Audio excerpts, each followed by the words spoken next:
Greetings. Information defense staff here in our traditional evening briefing. The third round of negotiations has started. The sides do not disclose any information about the conditions. Nonetheless, journalist Hristo Groziev, referring to two sources that are in close proximity to Russian-Ukrainian negotiations, relates the contents of conditions put forward by Russia, namely to appoint Yuri Boyko prime minister, to recognize Luhansk and Donetsk republics and the Crimea, and to drop aspirations to join NATO. Former commander of the U.S. Army in Europe, Ben Hodges, provided his assessment of the war Russia is waging against Ukraine. He remarked that Ukraine will win after all, but there are still many difficult days to come. The West has finally woken up. They thought that we would only hold out for a couple of days, but in 11 days, the losses that the Russians incurred amount to over 11,000. The occupiers have been trying to establish control over Ukrainian cities and towns, but still local residents keep protesting and keep staging protests against the invaders. In Chaplinka, which is situated on the border to Crimea, around 3,000 people gathered. The enemy fired at the people. 2 people were wounded. But nonetheless, people keep taking to the streets. They also organized a protest in Novotroitsky, in Kakhovka, in Tokmak, Kherson, and Melitopol.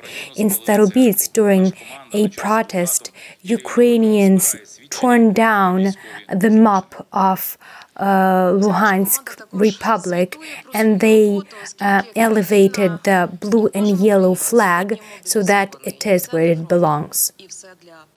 First, international volunteer fighters have been arriving in Ukraine. Military from Brazil and Portugal have already been spotted on duty. A special unit of International Legion has been created with the Defense Intelligence of the Ministry of Defense of Ukraine. General number of the application received is around 20,000. These are experienced veterans and volunteers from 52 countries of the world. The entire world is rooting for Ukraine. Glory be to Ukraine. People do not want to accept humanitarian aid from the hands of the enemy. Kyiv region is being sent humanitarian assistance from the entire western part of Ukraine. Nonetheless, to places like Bucha, Irpin, Hostomel, Vyshhorod, it is very difficult to deliver it. Despite everything, the evacuation has been continuous in Irpin. The leader of European Solidarity, Petro Poroshenko, transferred machine guns, automatic rifles, portable radios, winter uniforms, and other necessary things to the Territorial Defense Battalion SCIF that protects Vasilkiv.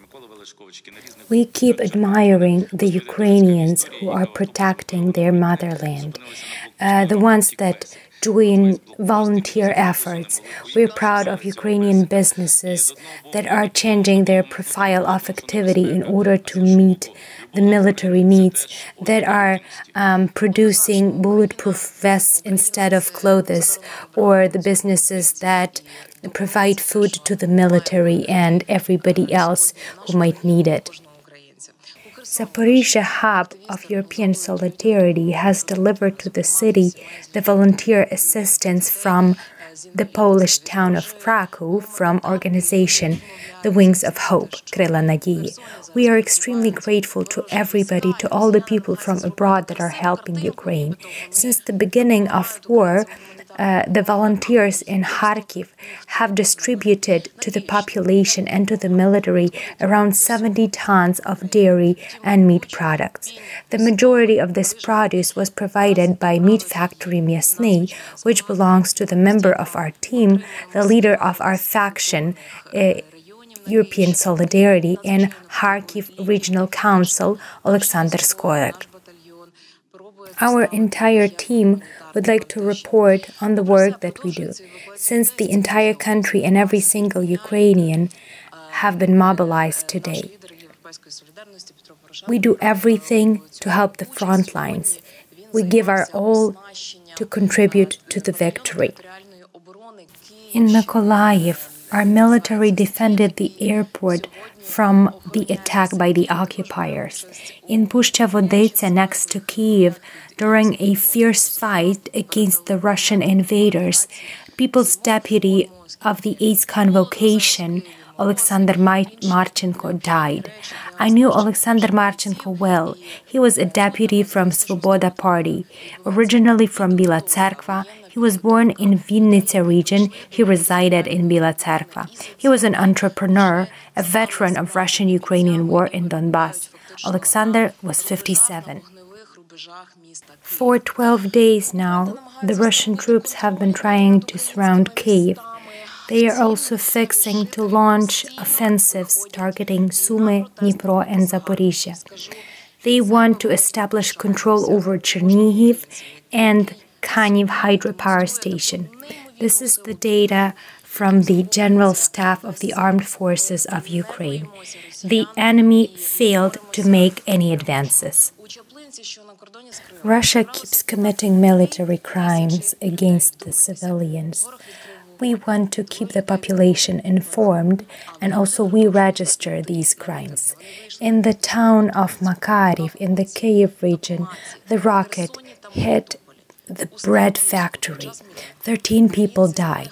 In Severodonetsk, in the Lugansk region, Russian occupiers fired at the doctors that came in an ambulance. Because of the shelling of a supermarket in Pyatekhatki in the Kharkiv region, 4 people died and 15 were wounded. In the town of Izum in the Kharkiv region, we can see a humanitarian disaster unfolding. The occupiers have almost completely demolished this beautiful city. There's no food, no medicine. It's impossible to evacuate the people. In Zavorichi, Brovary district, they burned down a church. Our team, headed by a lawyer, Ilya Novikov, collects the testimony about the military crimes. In Enerhodar today, hundreds of people came to pay their last respects to 2 fallen soldiers that were protecting Zaporizhia power plant. On the 3rd of March, when attacking the power station, the occupiers killed 3 and wounded 2 Ukrainian soldiers. Volunteers in Odessa evacuated 60 animals from Ukraine to Czech Republic. We can see that Ukrainians want to save their pets.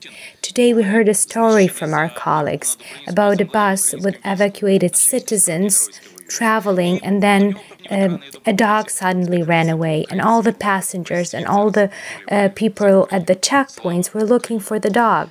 So Ukraine is about goodness of people's hearts. In Kherson, our activists are organizing for the delivery of assistance to people, namely produce, especially for families with children and people with disability. Збройних сил України і віримо, перемога точно наша.